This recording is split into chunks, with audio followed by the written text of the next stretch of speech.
حضور صلی اللہ علیہ وسلم نے فرمایا ہے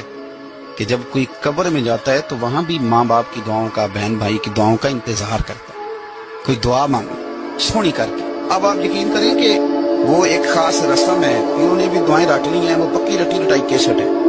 اور قبر پر فاتحہ پڑھنے والوں نے بھی، چونکہ ہمیں تو توفیق نہیں نا کہ ہم کوئی دعائیں دو چار معصورہ دعائیں جو قرآن و سنت میں آئے ہیں وہ یاد کر لیں، تو ہم نے تو ڈیوٹی لگائی ہوتی ہے کہ فلاں صاحب آپ نے دعا مانگنی، اور خدا نہ خواستہ اگر امام صاحب چلے جائیں جنازے کی تکمیل کے بعد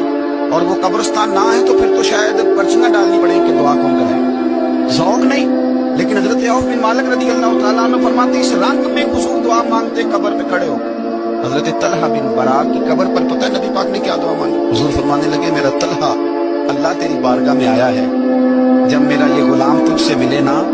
تو مالک یہ بڑا کمزور ہے، یہ بڑا میٹھا ہے، بڑا پیارا ہے، اے اللہ جب میرا طلحہ تجھ سے ملے تو اسے ذرا مسکرا کے ملنا۔